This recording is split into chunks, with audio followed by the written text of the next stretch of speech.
దర్పల్లి మండలంలోని సీతాపేట్ గ్రామంలో శుక్రవారం స్పెషల్ ఆఫీసర్ ఎంపీడీఓ బాలకృష్ణ ఆధ్వర్యంలో గ్రామ సభలు నిర్వహించారు. ప్రభుత్వం అందించే రైతు భరోసా, ఇందిరమ్మ ఇల్లు, ఆత్మీయ భరోసా, కొత్త రేషన్ కార్డులు తదితర వాటికి ప్రజా పాలనలో దరఖాస్తు చేసుకున్న లబ్ధిదారుల జాబితాను గ్రామ సభలో చదివి వినిపించారు. గ్రామ ప్రజలు సభలో ఆందోళన చేసినప్పటికీ వారికి సర్ది చెప్పిన స్పెషల్ ఆఫీసర్ బాలకృష్ణ తమ పేర్లు జాబితాలో లేవని కొంతమంది మహిళలు, అధికారులు తెలిపారు. అనర్హులను గుర్తించి జాబితా నుంచి తొలగిస్తామని అధికారులు తెలిపి అనంతరం అర్హులైన వారి జాబితాలలో పేరు లేని వారు దరఖాస్తు చేసుకోవచ్చునని సూచించారు. ప్రభుత్వ పథకాలు అర్హులకు అందించేందుకు దరఖాస్తుల ప్రక్రియ నిరంతరం కొనసాగుతోందని స్పష్టం చేశారు. కార్యక్రమంలో సీతాపేట్ కాంగ్రెస్ నాయకులు, గ్రామ ప్రజలు, వివిధ పార్టీల నాయకులు తదితరులు పాల్గొన్నారు. దృశ్యం న్యూస్ ప్రసాద్, దర్పల్లి మండల రిపోర్టర్. అటువంటి రాని వాళ్ళు కూడా ఉంటే మాకు తెలియజేయగలరు. మీకు దరఖాస్తులు ఇవ్వలేని వాళ్ళు, తర్వాత కొందరు పెళ్లిళ్ళు ఉంటాయి ఇళ్లలో, ఫ్యామిలీస్కి పెళ్లిళ్ళైన వాళ్ళు మాకు వేరే రేషన్ కార్డు కావాలి, మాకు పిల్లలు పుట్టిరు, మా పిల్లలు పెద్దవాళ్ళు అయినరు, అప్పుడు ఎలిజిబుల్ లేదు, ఇప్పుడు ఎలిజిబుల్ ఉన్నారనే వాళ్ళు కూడా మాకు రేషన్ కార్డు అడిషన్స్ కూడా దరఖాస్తు ఇవ్వచ్చు. మొన్న మా సర్వే సమయంలో కూడా గ్రామంలో లేని వారు కూడా దరఖాస్తు ఇవ్వవచ్చు. దరఖాస్తులు మా సెక్రటరీ గారు అందిస్తారు. వాటిని పూరించి నిదానంగా మా ఈ 4 పథకాలకు సంబంధించిన మా అధికారులు అందరూ మీకు అందరూ క్లుప్తంగా వినవిస్తారు. మీకు ఎటువంటి ఏం లేదు, గ్రామసభ సజావుగా అంతా మంచిగా జరిగేటట్టు అందరూ సహకరించాలని కోరుతున్నాను.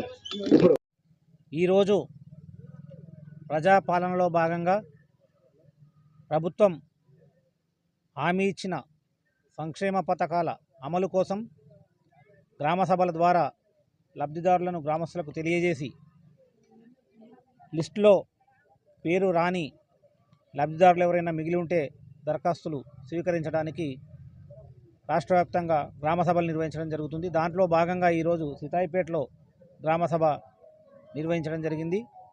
దీంట్లో పాల్గొని లబ్ధిదారుల లిస్టులు వినిపించి రాని వాళ్ళని దరఖాస్తులు తీసుకోవడం జరుగుతుంది. దృష్టిలో పెట్టుకొని ప్రజలకు మోచేతికి బెల్లం అంటించి నాకు మంటే అది ఎడికెళ్ళి అందుతుంది. ఈ గవర్నమెంట్ పెట్టిన హామీలు కూడా అలానే ఉన్నాయి. ఇంతకాలము సైలెన్స్గా ఉన్నారు. ఇప్పుడు ఎలక్షన్ల ముంగట ఈ హామీలు అన్నీ మళ్ళీ ప్రజల ముంగటికి తీసుకొచ్చారు. రైతు భరోసా ఏం భరోసా పాలన అర్థం కాదు. లేనోడికి అంటే ఉన్నోడికి ఎత్తురు పాలన. ఇది ప్రజాపాలన, దొంగ పాలన. ఏం నడుస్తుంది పాలన? పబ్లిక్ ఏం వస్తుంది అంటే ఇది.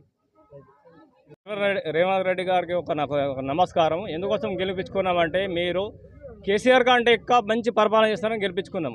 కానీ మీరు ఇచ్చిన హామీల ప్రకారం మేము కూడా అలా దానికి అంగీకరించి మేము ఓట్లు వేసి గెలిపించుకున్నాము.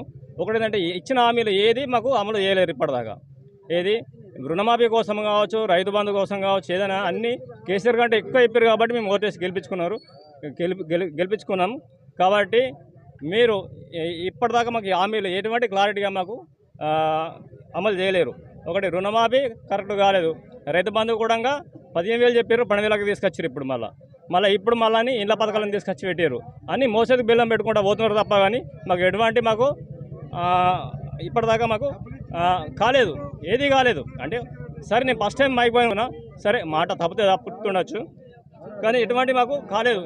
రేవంత్ రెడ్డి మీద మేము నమ్మకం పెట్టుకున్నాం, మేము మోసపోయినాం. ఇంకోసారి మాత్రం రేవంత్ రెడ్డి రానియం, కంపల్సరీ బొంద పెడతాము. ఇవన్నీ ఆశ మోసకి బెల్లం పెట్టి చూపెడుతుండు కాబట్టి మాకు దేని మీద మాకు నమ్మకం లేదు. గ్యారెంటీలు అన్నారు, దానిలో ఇప్పటి వరకు ఒకటి ఏదో ఉచిత బస్సు అని చెప్పేసి చెప్తున్నారు. అది కూడా ఉచిత బస్సు అసలు అడిగినా మేము అడగకుండానే కొన్ని ఇచ్చారు, కానీ అడిగినా మాత్రం ఇస్తలేరు. ఇప్పటి వరకు ప్రతి ఇంటి నుంచి కూడా గల్ఫ్కి వెళ్ళిన వాళ్ళు చాలామంది ఉన్నారు. ప్రతి ఇంటి నుంచి 1-2-3 వెళ్తారు. వాళ్లకు కేరళ గవర్నమెంట్ ఎట్లయితే చేస్తుందో ఎక్స్గ్రేషియా ఆ రకంగా ప్రకటించాలా. ఎందుకంటే వాళ్ళు పొట్ట చేత పట్టుకొని గల్ఫ్ వెళ్తున్నారు, కానీ వాళ్ళకు భరోసా లేదు. అలాంటి వాళ్ళకు భరోసా ఇవ్వాలా. ఇంకోటి మహాలక్ష్మి అని చెప్పేసి అన్నారు, మహాలక్ష్మిలకు 2,500 అన్నారు, అది లేదు. తర్వాత రైతు భరోసా అని 15,000 చెప్పారు, ఇప్పుడు 12,000 అంటారు. ఆ 12,000 కూడా ఇస్తారా, మోసేతికి బెల్లమా, అది కూడా లేదు. ఓకేనా. గృహజ్యోతి కింద ఇంద్రమైన్లో మీరు సర్వే చేసి ఎంపిక చేసిరా, లేకపోతే లోకల్లో ఉండేటువంటి మీ యొక్క లీడర్స్ ఎంపిక చేసిరా, అది కూడా మాకు తెలియదు. చేయూత అన్నారు, 4,000 పింఛన్స్, 4,000 పింఛన్ లేదు, కొత్తవి లేవునా. ఇప్పటి వరకు ఉన్నటువంటి 4,000 పింఛన్ పెంచని చెప్పేసి అది కూడా లేదు. ఇంకోటి బీసీ సంక్షేమ పథకం గురించి, ఎస్సీ ఎస్టీ విద్యార్థులకు 10th పాస్ అయితే 10,000 అని చెప్పేసి అన్నారు, ఇంటర్ పాస్ అయిన తర్వాత 15,000 అని చెప్పేసి అన్నారు, గ్రాడ్యుయేట్ పూర్తి అయితే 25,000 అన్నారు, పోస్ట్ గ్రాడ్యుయేట్ పూర్తి అయితే 1,00,000 రూపాయలు అన్నారు.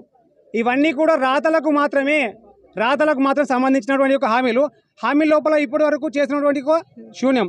కులగణన బీసీ సంక్షేమ నివేదిక ఆధారంగా అధికారంలోకి వచ్చిన 6 నెలల్లోపే బీసీ రిజర్వేషన్లు పెంచుతామని చెప్పేసి అన్నారు. ఎటువే మరి గెలిచి ఏడాది అవుతుంది, 6 నెలలకు పెంచుతున్నారు, ఇంకెప్పుడు పెంచుతారు? సో ఇవన్నీ కూడా ఒకటే మోచేతికి బెల్లం తప్ప ఈ యొక్క పథకాలన్నీ కూడా ఈ వచ్చే ఎలక్షన్స్ బేస్ చేసుకొని ఈ యొక్క సర్పంచ్, ఎంపీటీసీ, జెడ్పీటీసీ ఈ ఎలక్షన్స్ బేస్ చేసుకొని ఈ యొక్క గ్రామ సభ మీటింగ్లు పెడుతున్నారు. కానీ ప్రజలు ప్రతి ఒక్క గ్రామం లోపల మీకు వ్యతిరేకత అనేది స్టార్ట్ అయింది. కానీ రాబోయే ఎన్నికల లోపల మీరు మాత్రం గెలవలేరు. నెక్స్ట్ వచ్చే గవర్నమెంట్ కూడా మీది రాదు. ఓకేనా? ఇంకోటి ఏంటంటే కేంద్ర ప్రభుత్వం నుంచి వచ్చేటువంటి యొక్క నిధుల నియామకాల గురించి కూడా ఇప్పటి వరకు ఏ ఒక్క మీటింగ్లో చెప్పలేరు మీరు. రేషన్ బియ్యం ఆల్రెడీ కేంద్ర గవర్నమెంట్ ఇస్తుంది. ఎక్కడైనా ఏదైనా పెట్టిరా ఫ్లెక్సీలు? అది కూడా లేదు. ఒకటే కాదు, ఈ యొక్క రోడ్ల గురించే కానీ ఈ డ్రైనేజీ కానీ ప్రతి ఒక్కటి కూడా కేంద్రం నుంచి వచ్చే ఒక నిధి ఏందనేది ఒకటి కూడా వినిపిస్తలేరు మాకు. కేంద్రం మీకు ఏమి ఇస్తలేదా? అది ఒకటి కూడా ప్రతి ఒక్క గ్రామ ప్రజలే కాదు, ప్రతి ఒక్క ప్రజానీకానికి తెలియాలా కేంద్రం ద్వారా ఏమొస్తుందని చెప్పేసి తెలియాలా. ప్రతి ఒక్కటి కూడా అవగాహన పెంచుకొని ఇప్పటికైనా కానీ రాబోయే ఎన్నికల లోపల కాంగ్రెస్ గవర్నమెంట్ను బంద్ పెట్టుడే. ఓకేనా? జై శ్రీరామ్.